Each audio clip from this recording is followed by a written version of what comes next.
Frühstück für schöne Opa Müller auf Anweisung von Schwester Obere. Ist leider nur eine harte Brötchen von vor 3 Tagen.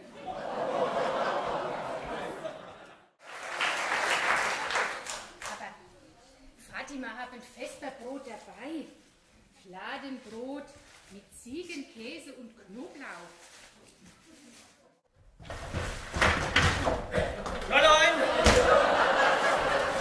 Fräulein, die Lione, die ich bei Ihnen gekauft habe, war schmierig, die Landkäse waren stinkig und der Käse voller Maden. Ich gebe alles zurück und will mein Geld wieder. Keine Ordnung in den Regalen und nur unflätiges Personal. Ich beschwere mich jetzt beim Marktleiter.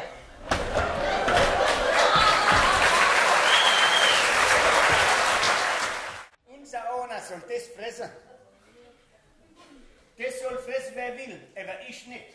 Da habe ich doch was viel Besseres.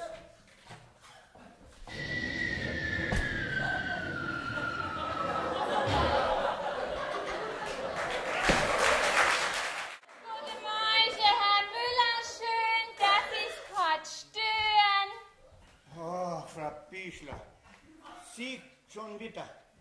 Sie kommen aber nicht schon wieder weg den Seniorenkreis. Ich kann es nämlich bald nicht mehr hören. Nee, ich will nicht lang stören. Ich komme eigentlich nur wegen dem Seniorenkreis. Und das Mädchen, das soll uns von mir aus noch mal vom Parkplatz legen.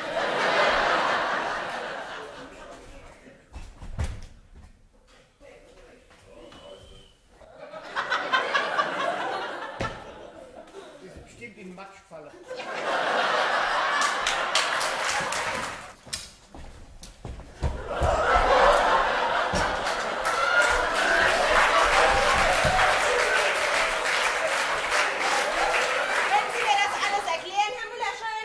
Aber Schwester Obere, haben Sie so neidisch, dass Sie schon ohne von uns alte Gesellschaftslasten beim Duschen überfallen müssen?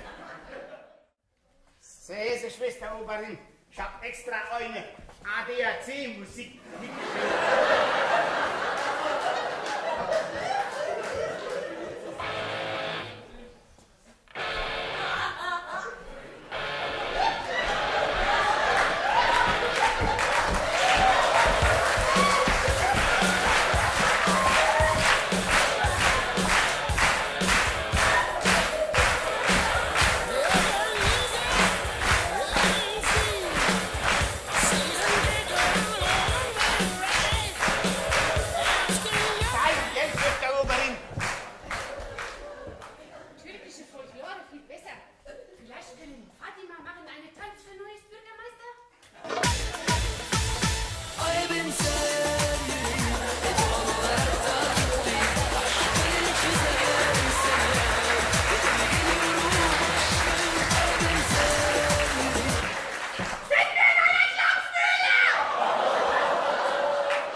hier mein Mallorca. Mein Finger, mein Golfplatz, mein Swimmingpool, mein 50 Meter Yacht und mein Aufsitzmeer. Meinst du das im Ernst? Natürlich, Baby. So ernst wie du musst in den Autos gehen. Guck mal, Opa, jetzt habe ich für dich auch noch eine gute Nachricht. Guck mal, was ich dem Hitradio vorhin durchgefaxt habe. Genau so, wie du es gesagt hast. Der Chefredakteur hat gleich drauf ihn angerufen und hat gesagt, ich könnte die Stelle haben. Die haben die Story gleich aktuell gesendet. Und ich hab den Job. Da, lese mal. 30. Stück in Kreisenglück, was sich die Heimleiterin und Schwester Oberin des Altenheimes Kreisenglück nun schon über Jahre hinweg leistete, hat mit Würde im Alter nichts mehr zu tun. Oh, schöne Obermüller, du haben gehört die Geschichte von 30 Stück in Kreisenglück in die Radio. Und deswegen ist gewesen Bürgermeister hier und Polizei und nehmen Schwester Obere mit. Und Bürgermeister sagen, Schwester Obere werden verhaftet und gehen in Gefängnis. Oh, und draußen vor die Tür stehen Reporter mit Mikrofonen und wollen wissen von Fatima, was passiert hier in Kreisenglück.